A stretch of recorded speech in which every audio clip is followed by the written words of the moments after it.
Bismillah. Assalamualaikum warahmatullahi wabarakatuh. Alhamdulillah wa syukrulillah. Assalawatu wassalamu ala rasulillah Muhammad ibni Abdillah wa ala alihi wa sahbihi wa mawala wa la hawla wa la quwwata illa billah. فقال الله تعالى في كتابه الكريم بعد أن أعوذ بالله من الشيطان الرجيم يا أيها الذين آمنوا اتقوا الله حق تقاته ولا تموتن إلا وأنتم مسلمون وقال نبينا الكريم صلى الله عليه وسلم من سلك طريقا يلتمس فيه علما sahalallahu lahu bihi tariqun ilal jannah, rawahu Muslim. Jamaah yang insyaallah dimuliakan oleh Allah Subhanahu wa taala, di kesempatan yang baik ini di hari Ahad kita memulai aktivitas kebaikan kita insyaallah dengan kebaikan, yaitu dengan thalabul ilmi. Karena sungguh dengan kebaikan yang menjadi permulaan dari aktivitas kita akan menjadi wasilah turunnya keberkahan untuk kita semua. Sehingga kita berharap dengan ta'lim ini bisa memperbaiki diri kita. Terlebih bahwa kajian kita di kesempatan pagi hari ini dengan bertemakan tazkiyatun nafas. Bagaimana kita berupaya untuk bisa membersihkan diri dari berbagai kotoran hatinya. Dan judul yang saya angkat adalah menumbuhkan mahabbatullah dalam setiap diri seorang hamba. Bagaimana agar kita bisa menghadirkan cinta kepada Allah kapanpun dan dimanapun. Karena konsekuensi dari orang yang cinta Allah mungkin efeknya ya, dia akan berupaya untuk melakukan amalan-amalan yang menjadikan Allah ridho, dan juga menghindarkan perkara-perkara yang menjadikan Allah murka. Maka Allah Subhanahu wa taala telah mengabadikan di dalam surah Al-Maidah pada ayat yang ke-54 yang sering dikenal dengan sebutan generasi 554. Surat yang kelima ayat yang ke-54. Ini menjadi semangat teman-teman. Ada generasi ini ya. Kalau teman-teman yang biasa ngaji, dia sangat familiar dengan istilah generasi 554. Surah Al-Maidah ayat 54 yang bunyinya ya ayyuhalladzina amanu man yartadda minkum an dinihi fasawfa ya'tillahu biqaumin yuhibbuhum wa yuhibbuna azillatin 'alal mu'minin a'izzatin 'alal kafirin yujahiduna fi sabilillahi wa la yakhafuna laumata laim. Wahai orang-orang yang beriman, man yartadda minkum 'an dinihi, barang siapa yang murtad, yang keluar di antara kalian dari agamanya, fasawfa ya'tillah, maka Allah akan mendatangkan biqaumin, dengan sekelompok kaum, yuhibbuhum, yang mana Allah mencintai mereka. Selain Allah mencintai mereka, wa yuhibbunahu, dan mereka hamba-hamba Allah ini mencintai Allah. Di antara karakternya adalah azillatin 'alal mu'minin, mereka adalah orang-orang yang memiliki kasih sayang terhadap orang-orang yang beriman. a'izzatin 'alal kafirin, dan memiliki sifat tegas kepada orang-orang kafir. Yujahiduna fi sabilillah, mereka senantiasa berjihad di jalannya Allah. Wala yakhafuna, dan mereka tidak takut laumata laim, dengan celaan orang-orang yang mencela. Ini Masya Allah jemaah. Generasi apa tadi namanya? 554. Gitu kan, ada tulisan kan teman-teman, ada yang 1, 2, 3, ada yang 3, 5, 4 gitu kan ya. Ada yang apa lagi? Kita tempelkan nih 5, 5, 4 gitu. Apa filosofinya? Ini surat yang ke-5, yaitu ayat yang ke-54. Ini Masya Allah jemaah. Nah, jemaah yang berbahagia, inti di antara dari ayat ini adalah, atau di antara inti dari ayat ini adalah bagaimana kita sebagai hamba Allah itu bisa melahirkan cinta kita kepada Allah dengan sebenar-benarnya. Kalau di dalam Kitabul Jami', di sana ada 3 karakter yang dicintai oleh Allah. Innallaha yuhibbul 'abda at-taqiyya wal ghaniyya wal khafiyya. Ya, atau kama qala Rasulullah SAW. Allah Subhanahu wa taala itu mencintai di antaranya 3 karakter seorang muslim ini. Apa? At-taqiyya, al-'abda at-taqiyya. Siapa al-'abda at-taqiyya? Al-'abda at-taqiyya, hamba Allah yang bertakwa adalah 1, dia akan mengerjakan perintah Allah. 2, dia akan menjauhi larangan Allah. 3, dia mencari ridhonya Allah. 4, dia takut terhadap azabnya Allah. Ini namanya al-'abda at-taqiyya, hamba Allah yang bertakwa, mengerjakan perintahnya, menjauhi larangannya, mencari ridhonya, takut azabnya. Ini hamba Allah yang at-taqiyya namanya. Kemudian yang kedua, di dalam Kitabul Jami' yang diambil dari kitab Bulughul Maram, dikatakan bahwa siapa yang dicintai Allah? Orang yang kaya hati. Ya, kaya yang kekayaannya itu benar-benar kekayaan yang hakiki. Karena al-ghina ghinaun nafs. Sesungguhnya makna kaya adalah kaya hati. Belum tentu orang yang banyak hartanya dia kaya hati. Kemudian yang ketiga yaitu al-khafiyah. Al-khafiyah adalah hamba Allah yang dicintai karena punya karakter suka menyembunyikan kebaikan.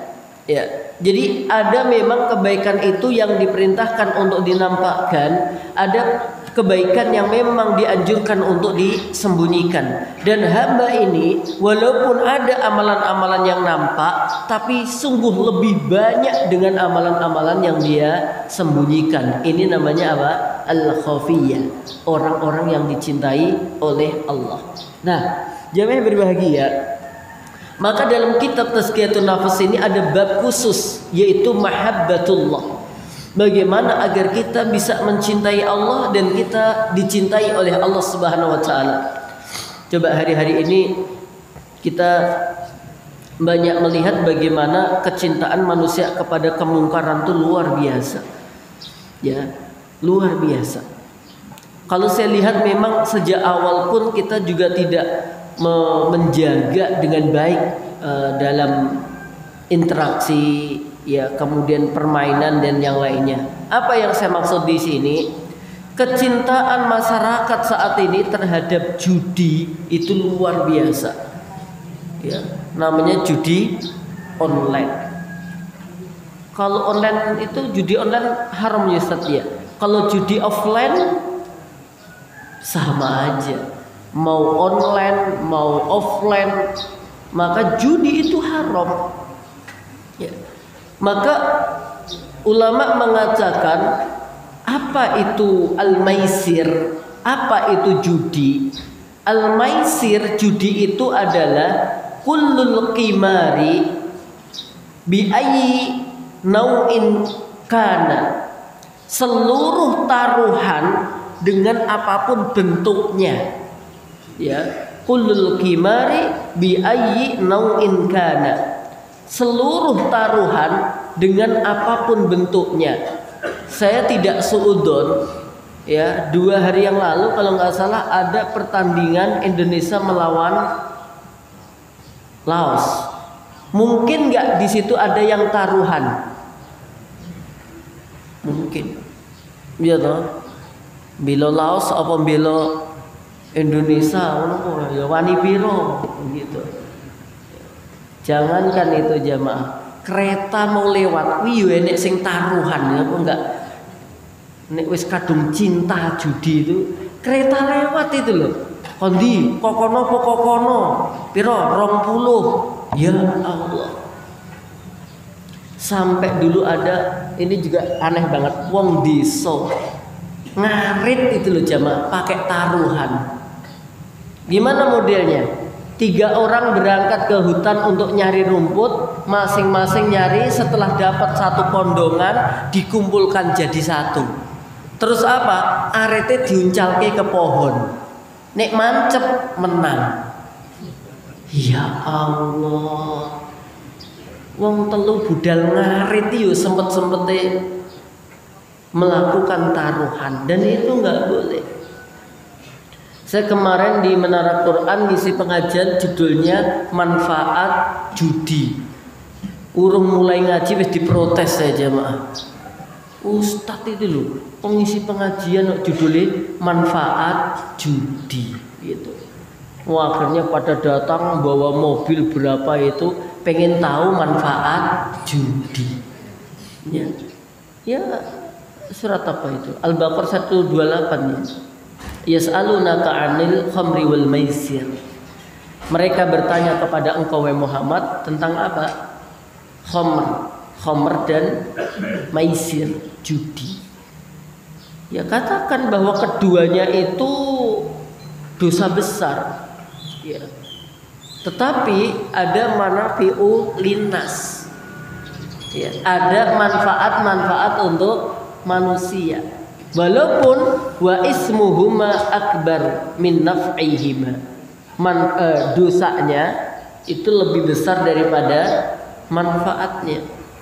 Dan akhirnya di situ walaupun sebenarnya ayat itu merupakan salah satu ayat tadarruj, tahapan dalam Allah mengharamkan khamr. Ya, ada 4 tahap dalam surah An-Nahl, kemudian seterusnya. Di antara di surah Al-Baqarah tersebut bahwa Allah menjelaskan khamr dan judi itu ada manfaatnya. Tapi dosanya lebih besar daripada manfaatnya. Itu. Karena itu proses pengharaman. Ya, maka dimulai dari Nabi bertanya, kenapa kalian pada minum khamr? Khamr itu obat wahai Nabi. Gitu. Ya mungkin ada loh. Ya dengan minum khamr itu terus agak-agak lupa hutang gitu mungkin bisa. Ya kan? Lupa ruwetnya rumah tangga gitu. Ya, sejenak gitu. Mungkin habis itu mumet lagi gitu karena kelingan lagi. Ya, judi juga begitu. Kalau kita lihat, saya kemarin tanya itu para mantan-mantan pelaku tuh katanya judi itu ada 4 manfaat. Hebat juga ya saya bilang gitu. Apa manfaatnya pertama? Betah melek gitu. Jadi kalau mau apa jagong kayak gitu itu nek ngobrol-ngobrol gitu ngantuk. Maka dengan adanya judi bisa betah melek. Iya ya, gitu. Malamnya betah melek, tapi siangnya betah turu, ya kan? Malamnya betah melek, siangnya angel melek. Terus apa lagi? Ustaz, dengan judi itu kita bisa menambah pertemanan. Awalnya nggak kenal bisa Kenal. Oh iya juga ya. Kan karena memang judi itu ada yang awalnya daerah mana gitu jadi akrab gitu. Oke, pertemanan. Jadi tambah kolega lah ya, relasi. Tapi kan udah ada jawabannya dalam Al-Qur'an. Al-akhillau yauma idzin ba'duhum li ba'din adu. Semua pertemanan di muka bumi ini semuanya akan berujung pada permusuhan. Itu ya. Al-akhillau yauma idzin ba'duhum li ba'din adu. Ya, bahwa pertemanan itu pada akhirnya akan menjadi permusuhan. Illal muttaqin, kecuali pertemanan yang dibangun atas dasar ketakwaan. Itu jemaah. Saya tanya lagi, terus apalagi manfaat daripada judi? Kerjasama. Kerjasama. Maksudnya gimana? Ya kan itu tolong menolong. Ada temannya susah, dengan judi menang, terus dia cepat dapat uang katanya. Padahal Allah mengatakan wa ta'awanul 'alal birri wat taqwa. Kamu kalau mau kerjasama silahkan, tapi kerjasamalah dalam kebaikan dan ketakwaan. Wala ta'awanu 'alal ismi wal udwan. Jangan bekerja sama dalam urusan dosa dan permusuhan. Kayak judi online itu kemarin saya beberapa baca artikel. Itu memang jemaah sangat-sangat menggoda banget. Dan kalau sudah judi itu nanti kecanduan. Saya pernah tanya yang cukup ahli dalam urusan seperti itu, dia bilang memang judi online itu nanti main berapa kali gitu menang terus Ustaz. Ya dibuat menang terus. Ya nanti nek wis sekian kalah. Ya misalkan masang yang masih kecil-kecilan lah. Ya 20.000 misalkan aja, ini hanya untuk aja. Oh nanti langsung menang, dapat berapa? 800.000 gitu ya. Kemudian masang 400.000 menang dapat 1.400.000. Enak banget ya Pak. Ya, enak daripada dodolan. Ya kan? Kesel, capek gitu. Wah akhirnya masang 1 juta, menang jadi 6 juta. Enak banget aja Pak. Langsung otaknya mikir-mikir, wah iki nek aku ndeleh 50 yuta ngono entuke piro iki gitu jemaah. Ya. Pasang 50 yuta kalah. Gitu. Berkalah ngono wis stres kan, bingung. Tapi ada lagi nggak berhenti di situ. Oh kemarin kamu ada kesalahannya ini kan madake misalkan ini kling cocok gitu toh, paham saya gitu jamaah. Tak teliti itu, oh madake ini, oh supaya ini nanti buat ini kling menang gitu. Itu jamaah. Oh kalau itu udah kecanduan luar biasa ya. Akhirnya golek duit sing ngene iki males, pengennya langsung yang dapatnya besar. Ketika sudah utangi gede, mikirnya bingung, ya ada bujuk rayu lagi supaya masang lagi. Nah ini nanti dijanjikan bakal menang, bener-bener menang. Ya akhirnya utang kemana-mana untuk itu, ternyata kalah. Udah nek wis kalah isin, ya bingung bagaimana cara mengembalikannya. Ada yang sampai bunuh diri, gantung gara-gara kalah judi online. Atau karena bojone kalah terus dibakar. Nek menang nggak tahu gitu. Ya. Pokoknya parah deh. Dan ini kalau kita lihat jamaah berbagi ya, sejak kecil memang ternyata kita ini kurang hati-hati terhadap urusan judi ini. Mohon maaf, kalau ada yang namanya bazar pasar malam, itu kalau nggak hati-hati, itu banyak permainan-permainan yang rentan dengan yang namanya judi. Coba aja jamaah, ada yang masang berapa begitu, ya kan? Oh, iya kabeh mantan pelaku apa pemerhati atau dulu ya kita kan nggak bohong lah ya. Dulu kita juga sering udu, masang-masang kayak gitu. Untungnya apa dulu entoke? Bukan untungnya ya, entoke apa? Telur godok. Dulu saya ingat banget tuh jamaah. Yang namanya dadu diputer 1 sampai 6 itu, iya anak-anak pun biasa masang narok gitu tuh biasa. Ya, dan ini judi jamaah, dan tuh nggak boleh. Ya, bahkan yang mainan nyapit-nyapit boneka itu kalau memang pakai biaya itu kemudian ada namanya kimar di situ, untung rugi apa taruhan berarti, itu juga bisa kena ya namanya judi. Maka jemaah yang berbahagia yang insya Allah dimuliakan oleh Allah Ta'ala, ada sebagian ulama mengatakan dosa judi ini lebih parah daripada riba. Ada yang sempat memberikan statement seperti itu. Ya, kalau riba biasanya dia ya lebih ke ya walaupun dosa minimalnya kita tahu kayak apa ya, tapi dia lebih kepada lingkungannya dia sendiri. Tapi kalau judi ini banyak pihak yang kemudian dirugikan. Wallahu ta'ala a'lam bishawab. Nah, jazakumullah khairan. Nah, sehingga apa? Kalau kita bisa menumbuhkan rasa cinta kita kepada Allah, kita nggak akan mau melakukan perbuatan-perbuatan yang membuat Allah murka. Maka dalam kitab ini dikatakan wa mahabbatullahi azza wa jalla hiya hayatul qulubi. Dan cinta kepada Allah Subhanahu wa taala itu hayatul qulubi, tanda kehidupan hati. Kalau kita di dunia ini hidup tapi kok tidak mencintai Allah, berarti hati kita tidak hidup. Wa gidaul arwahi, dan cinta Allah itu sebagai gidaul arwah. Gida itu nutrisi, gizi, al arwah untuk ruh kita. Kita jamaah itu terdiri dari jasmani dan rohani. Gampangnya namanya jas berarti yang di luar, yang fisik. Rohani berarti yang ada di dalam. Nah, kalau kebutuhan jasmani kita ini ya dibutuhkan ada yang namanya sambal tumpang, ya, kemudian soto, rawon, ya, kemudian apa tuh? Ya. Klonteng-klonteng itu apa itu? Tengkleng. Masya Allah. Itu kebutuhan apa? Jasmani.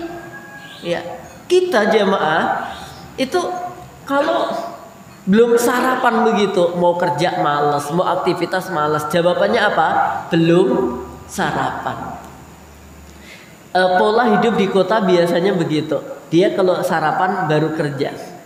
Ya, tapi kalau kita yang biasa di kampung, di desa itu jarang pagi langsung sarapan tuh jarang banget. Pagi itu apa biasanya? Kopi terus pohong, pisang goreng. Lah nanti jam 10 itu baru mateng itu ya, nasinya, botoknya itu nanti jam-jam 10. Pagi itu jarang makan kayak gitu. Nah, apapun yang terjadi jamaah, yang jelas kita itu kalau fisiknya lapar, fisiknya memanggil, itu kita cepat untuk meladeninya. Tapi kenapa giliran hati kita ini berteriak, lama tidak mendapatkan asupan gizinya, kemudian kita menelantarkan hati? Bukankah hati itu juga bisa mati? Maka salah satu dari nutrisi dan gizi hati adalah cinta Allah Subhanahu wa ta'ala. Semakin muncul kecintaan kepada Allah, maka hati kita akan semakin sehat. Walaysa lil qalbi laddatun wala na'imun wala falahun wala hayatun illa biha. Penulis kitab ini mengatakan, dan tidak ada pada hati itu kelezatan, kenikmatan, kesuksesan, kehidupan kecuali cinta kita kepada Allah. Kalau kita jamaah pernah kan merasakan jatuh cinta gitu, jenengan dulu ke istri jenengan waktu awal-awal itu, masya Allah kan, ya. Jadi suasananya itu pengen aja ketemu gitu ya. Ya, tapi kalau kita ini cinta Allah, tapi disuruh ketemu melalui meninggal dunia masih agak takut-takut kita ini. Padahal orang yang mencinta kepada orang yang dicinta itu kayak pengennya apa? Segera ketemu gitu. Tapi kita ini cintanya memang rada-rada aneh sidik ya toh. Cinta Allah tapi pengennya ketemunya jangan dulu gitu ya. Jangan dulu ya, ketemu dalam arti meninggal dunia. Yang penting Allah ridho dulu deh. Kalau masalah meninggalnya terakhir aja nggak apa-apa. Nggak bisa mati terakhir, itu nanti matinya orang kafir jamaah yang mendapatkan kiamat itu. Kemudian di sini jamaah berbahagia dikatakan bahwa orang yang mencintai kepada yang dicinta, apa yang dia lakukan? Fala yaghfalu an dzikrihi tarfata ain. Dia tidak akan pernah lepas dari pengingatannya walaupun sekejap mata. Orang tuh kalau udah cinta ya, yang dipikir itu mesti yang dicintai terus. Nek sekarang ada istilah bucin. Tahu nggak Pak? Bucin itu apa? Bapak-bapak nggak ngerti bucin. Wah, budak cinta. Ngerti Pak ya? Ini biasanya ngerti gini tuh ibu-ibu. Bapak-bapak yuk paham tenan ya. Orang tuh kalau sudah diperbudak oleh cinta, oh itu apapun dilakukan jemaah. Luar biasa memang, waliyadzubillah. Ya sampai ya kalau ini cintanya kepada Allah, oke. Ya. Sampai para sahabat radhiyallahu taala anhum itu mengorbankan nyawanya, ya hartanya, itu biasa. Tapi kalau udah budak cintanya duniawi ya juga begitu, Pak Bu.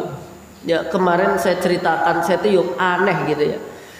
Ada seorang, ini buat hati-hati bapak-bapak nih, terutama ibu-ibu udah tak sampaikan Rabu kemarin.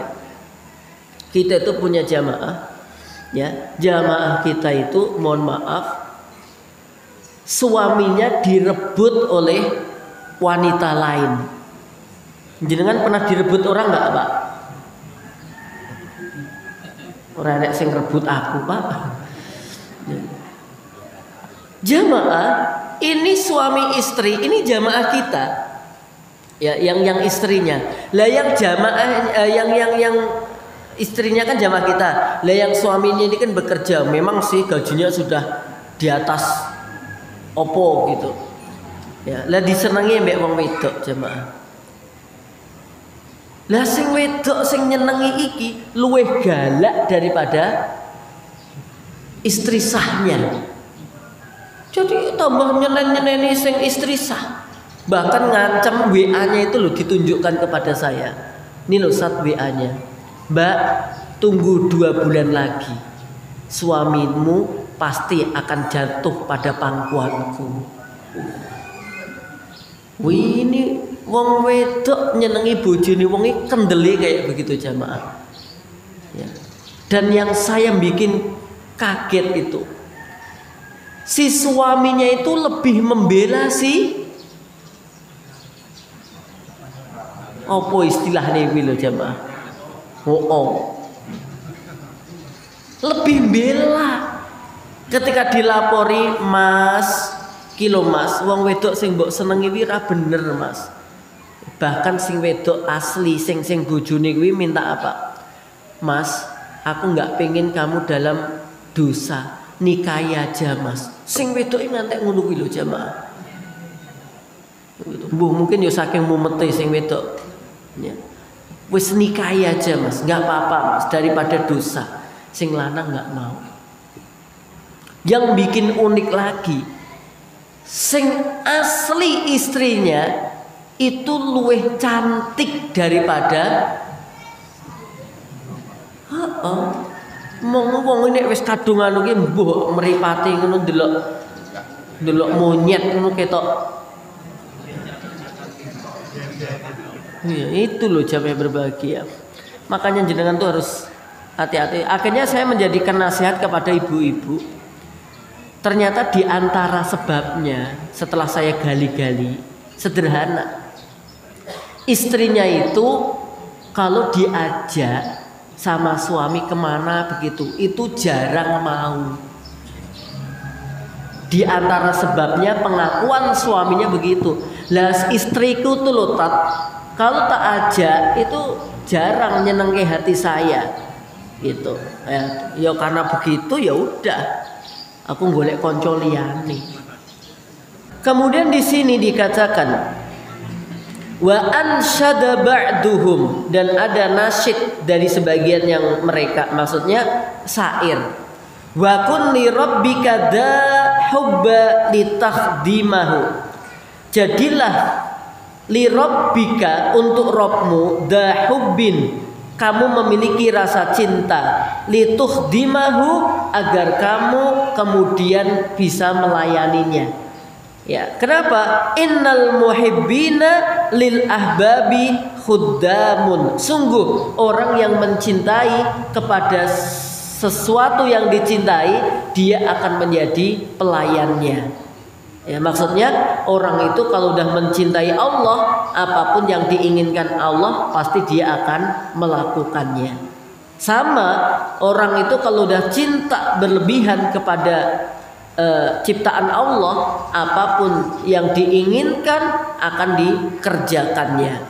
Ya, untuk itu jamaah berbahagia, mari kita tumbuhkan cinta Allah ini dengan sebaik-baiknya. Di sini ada kalimat yang cukup indah. Wa awsat imra'atun minas salafi auladaha faqalat lahum.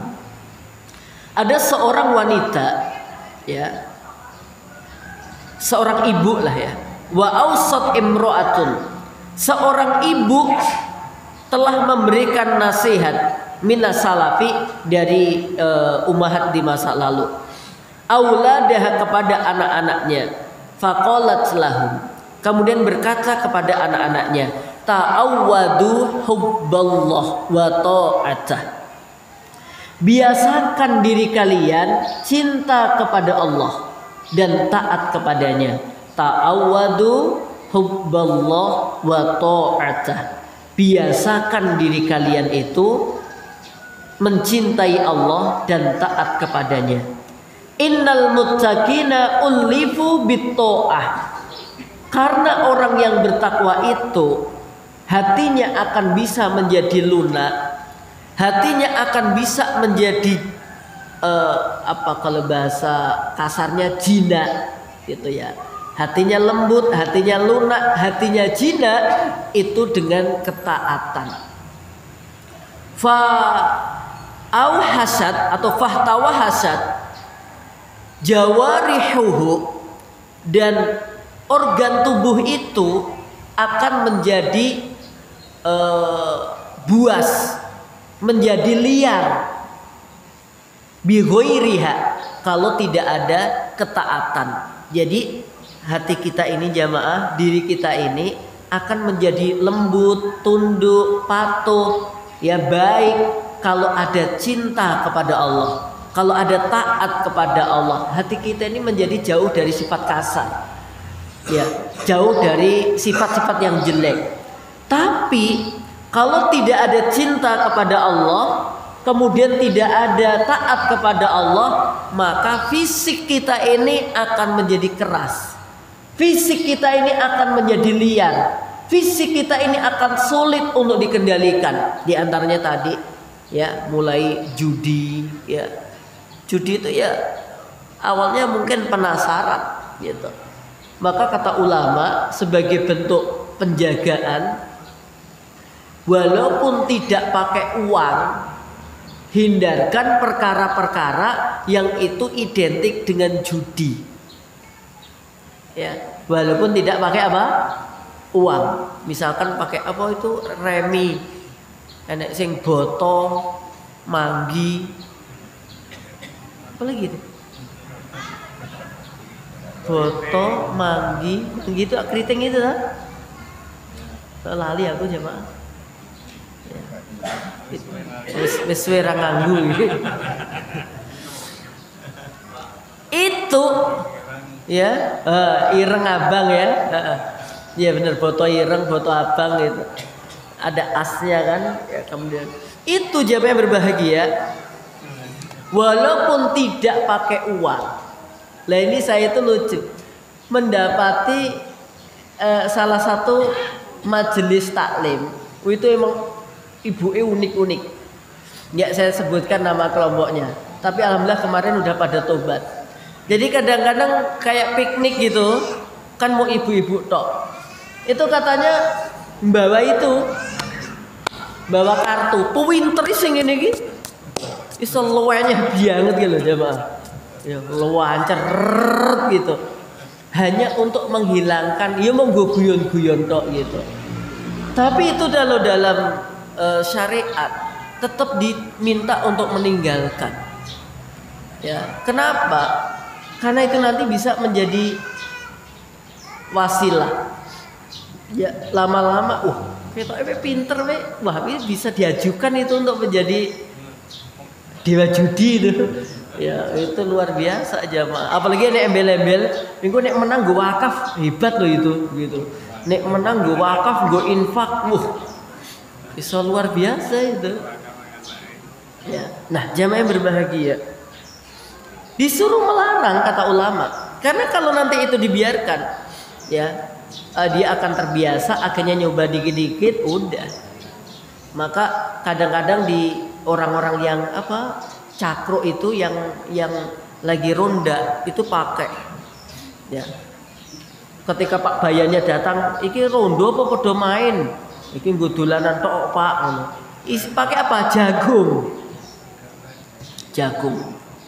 itu nanti jadi masangnya udunya itu jagung 5 jagung gitu ternyata Pak Bu ya jagung itu nanti dikonversi ternyata.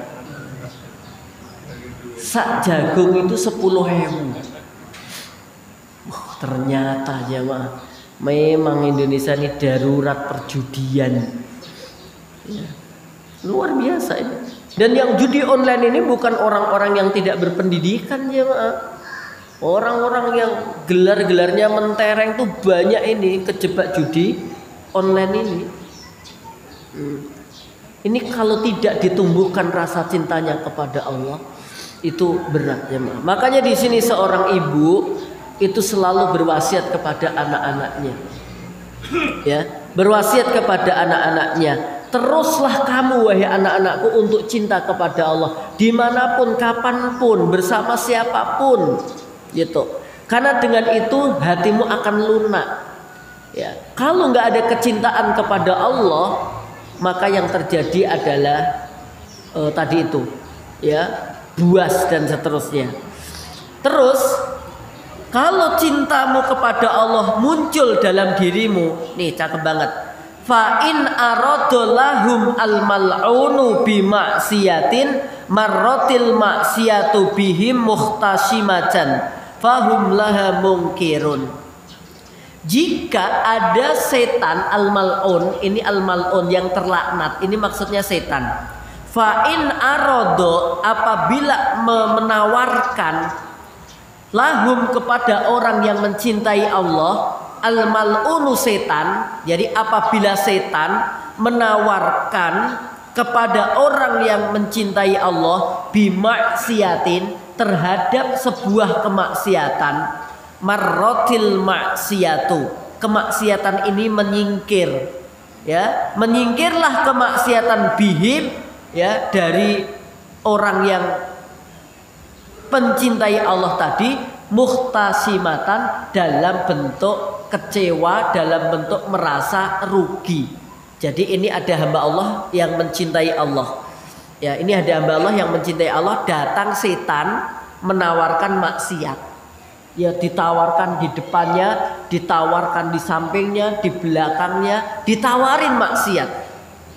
Maksiat yang ditawarkan setan tadi pergi satu-satu. Ya, pergi satu-satu. Ya, kenapa? Ya, karena orang yang mencintai Allah di sini dikatakan fahum laha munkirun. Setiap ada kemaksiatan pasti dia akan mengingkari. Ya, jadi dia nggak akan mau menerima kemaksiatan itu. Ya, kalau dia cinta kepada Allah, setiap ada maksiat datang, ya maksiatnya lihat orang ini, wis gak wani aku, wis melingalih wae lah, gitu. Kan beda dengan kita aja mah. Kalau kemudian ada maksiat, kok kita itu ada keinginan, berarti cinta kita kepada Allah itu masih lemah. Walaupun alhamdulillah kita bisa menahan diri untuk tidak melakukan. Gitu. Kalau Umar bin Khattab itu lewat setan datang podo lunga. Nek awake dhewe lewat setan podo moro. Gitu ya. Podo teko. Podo moro ambek podo lunga. Nek Umar yang datang setannya podo lunga. Kalau kita yang lewat setannya podo moro. Tapi alhamdulillahnya sekalipun kita belum ya sebagaimana Umar, tapi alhamdulillah kemudian kita tidak mengindahkan ajakan-ajakan setan. Kalau ada saudara kita yang pernah melakukan seperti itu, tolong jangan diejek. Tolong jangan diumbar aibnya. Tolong jangan dihinakan. Rangkul dia untuk bertobat, ajak dia untuk memperbaiki diri. Yang dia khawatirkan apa?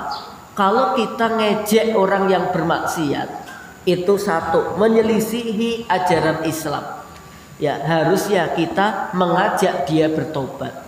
Yang kedua, kata ulama, barang siapa yang ngejek orang yang mendapatkan atau jatuh kepada maksiat, maka dia nanti akan mendapatkan ujian yang sama dengan orang yang dia mengejeknya. Dan belum tentu orang tersebut bisa lolos dari ujian seperti itu. Ya.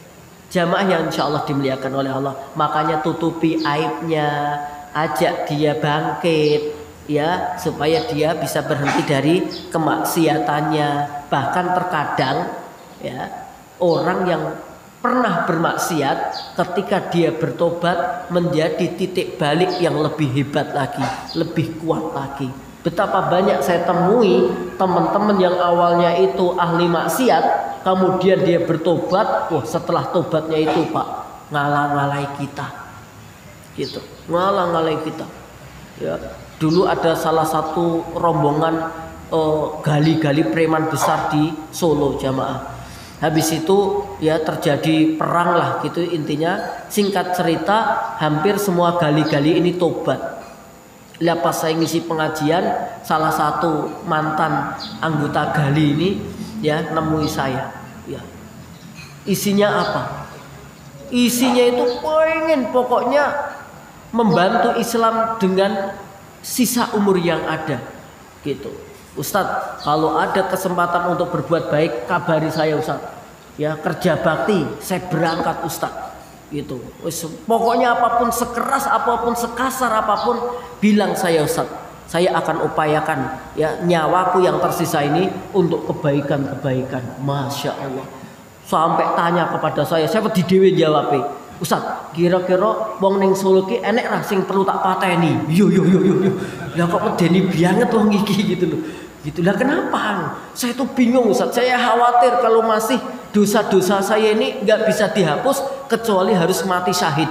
Maka kalau ada orang ya yang memang harus saya habisi, kasih kabar aku Ustaz. Wah, aku wedi saya bilang itu. Urusan saya bukan yang kayak begitu. Saya bilang kita ngajak dengan kebaikan, kita dakwah dengan kesantunan ya. Kalau ada orang yang dia benci Islam, kabarkan tentang kebaikan-kebaikan Islam. Mungkin saja dia benci dengan Islam itu karena nggak tahu Islam yang sesungguhnya seperti apa. Dia dapatnya itu hanya kabar-kabar Islam itu teroris, Islam itu ini dan seterusnya. Tapi setelah dia tahu, ternyata berubah total.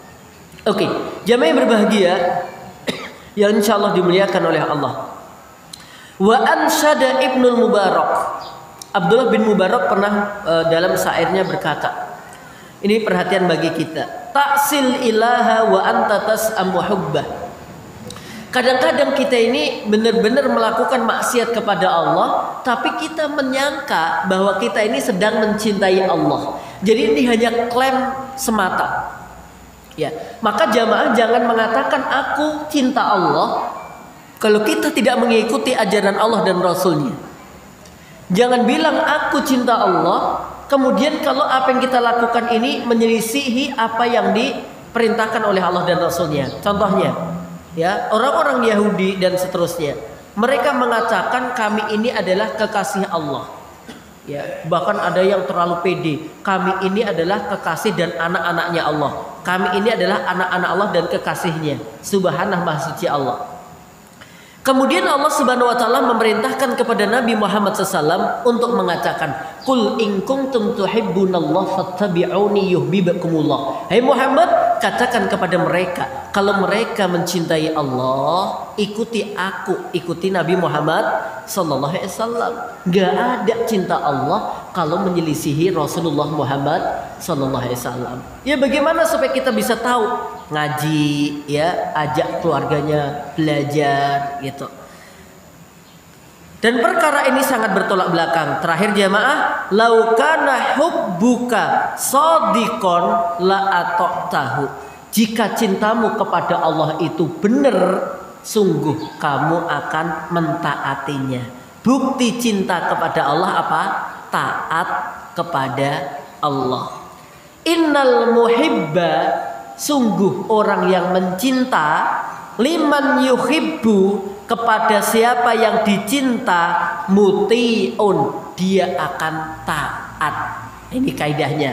Innal muhibba, orang yang mencinta, liman yuhibbu, kepada siapa yang dicinta, muti'un, dia akan taat. Orang tuh kalau mencintai, ya, kepada apa yang dicintai, dia akan taat kepadanya. Ini bisa berlaku pada perkara yang baik, juga bisa berlaku kepada perkara yang buruk.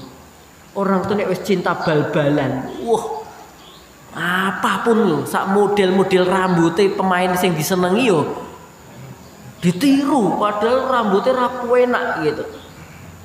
Ya, sak kaos-kaosnya sak, wah, yuk ditiru jamaah. Makanya saya tuh kadang-kadang kalau pulang pengajian ya, ada orang malam-malam coba ya dangdutan pinggir jalan. Wah, memang udah mencintai. Ya kena kita mikirin lah, dang leren, dang istirahat. Oh itu cinta kok jamaah. Kita ya mereka begitu, itu atas dasar cinta. Ya, dan seterusnya. Wallahu taala a'lam bishawab. Untuk itu jamaah, ya mari kita hadirkan cinta kita kepada Allah. Dengan demikian nanti Allah akan cinta kepada kita. Dan rumusnya mencintai Allah itu dengan perkara-perkara yang dapat mendatangkan ridhonya. Kita mengatakan 1000 kali cinta pada Allah, kalau yang kita kerjakan itu kok mengundang murkanya Allah, berarti kita sedang tidak mencintai Allah. Mudah-mudahan dengan kajian ini ya menumbuhkan rasa cinta kita kepada Allah, dan Allah berkenan untuk mencintai kita, sehingga Allah kumpulkan kita dalam cintanya, Allah kumpulkan kita di dalam jannahnya. Allahumma amin. Dan peringatkan kepada keluarga kita, jangan sampai meletakkan cinta yang salah, apalagi cinta terhadap dunia yang berakhir fana ini. Mari kita siapkan untuk mencari kebaikan akhirat dengan mengumpulkan, mengisi pundi-pundi kebaikan. Mari kita akhiri dengan doa. A'udzubillahi minasyaitonirrajim. Bismillahirrahmanirrahim. Allahumma shalli wa sallim ala nabiyyina karim Muhammadin sallallahu alaihi wasallam. Allahumma ighfir lana dzunubana wa kaffir 'anna sayyi'atina wa tawaffana ma'al abrar. Ya muqallibal qulub tsabbit qulubana ala dinik, wa ya musarrifal qulub sarrif qulubana ala ta'atik wa ta'ati rasulik. Allahumma ja'alna minat tawwabin wa ja'alna minal mutatahhirin. Rabbana hab lana min azwajina wa dhurriyyatina qurrata a'yun waj'alna lil muttaqina imama. Allahumma inna nas'alukal huda wa tuqa wal afafa wal ghina. Rabbana hab lana minas solihin. Rabbana hab lana min azwajina wa dhurriyyatina qurrata a'yun waj'alna lil muttaqina imama. Allahumma arinal haqqa haqqan warzuqna ittiba'ah wa arinal batila batila warzuqna ijtinabah. Rabbana zalamna anfusana wa illam taghfir lana wa tarhamna lanakunanna minal khasirin. Rabbana atina fid dunya hasanah wa fil akhirati hasanah wa qina adzabannar. Walhamdulillahi rabbil alamin. Saya kembalikan. Assalamualaikum warahmatullahi wabarakatuh.